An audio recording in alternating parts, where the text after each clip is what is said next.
The coordinator of the Irish ship Suarez, bound for Gaza in the international flotilla, claimed Thursday that Israel had sabotaged the ship in a way that would result in its sinking mid-sail and not in order to prevent it from sailing. This was a potentially murderous act, said Dr. Fintan Lane, who also owns the vessel. These sabotage claims against Israel follow on from similar claims made by the operators of the Giuliano vessel, a Greek flotilla ship, which also requires repair. 20 activists that had intended to sail with the Suarez from Göcek port in Turkey will have to seek a new mode of transportation, as the vessel cannot set off in its current state. 6 have reportedly already done so. The U.S. Senate passed a bill Wednesday that threatens to stop supplying the Palestinian Authority with financial aid if it maintains its bid for a Palestinian state to be recognized by the United Nations in September. The bill, which warns the PA to stop persisting in efforts to circumvent direct negotiations by turning to the United Nations or other international bodies, was initiated by Democratic Senator Ben Cardin of Maryland and Republican Senator Susan Collins of Maine.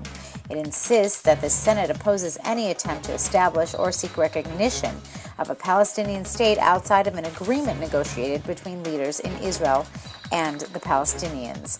Resolution 185 also calls for a review of the reconciliation between Fatah and Hamas. As well, the Senate demands that the Palestinian Unity Government publicly and formally forswear terrorism, accept Israel's right to exist, and reaffirm previous agreements made with the government of Israel. Resolution 185 was approved by all of the 89 senators who were present. In comments to the British Parliament, British Foreign Secretary William Hague said that Iran has conducted secret tests of ballistic missiles capable of carrying nuclear warheads in violation of UN Security Council Resolution 1929. He also accused Iran of engaging in covert experiments with rocket launchers. Iranian Foreign Ministry spokesman Ramin Mehran-Pars denied the British allegations, saying that none of the missiles tested by Iran has a nuclear capability. The United States and Israel accuse Iran of trying to develop the capacity to build nuclear warheads for its missiles. Iran says its nuclear program is peaceful and its missiles are meant for self-defense. Sheikh Raed Salah, head of the northern branch of the Islamic movement in Israel, has been detained by the UK border agency and is set to be deported. 52-year-old Salah was set to address an event in Parliament on Wednesday organized by Labour Party MPs Jeremy Corbyn and Richard Burden, together with the Palestine Solidarity Campaign. Salah's presence in the UK has caused controversy due to his anti-Semitic views. The Home Office sought to deny him entry into Britain, yet he was able to enter the country on Saturday unchallenged. Late on Wednesday, it was confirmed that Salah's remand was extended until July 6th because he was intending to appeal the decision to deport him.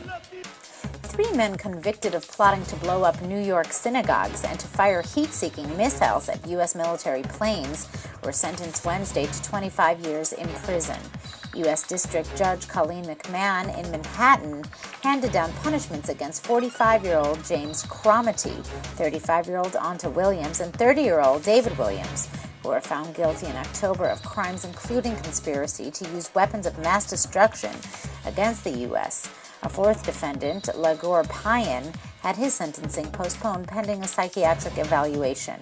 The judge said Cromitty and his co-defendants were willing to kill and maim and destroy for money, and that any affiliation they had with a cause or a need to send a political message was minor compared with their desire for money. The men were accused of planning a bomb the Riverdale Temple, a Reform synagogue in the Bronx section of New York, and the nearby Riverdale Jewish Center, an Orthodox synagogue, in May 2009. They also sought heat-seeking missiles to fire at aircraft at the Stewart Air National Guard Base in Newburgh, New York.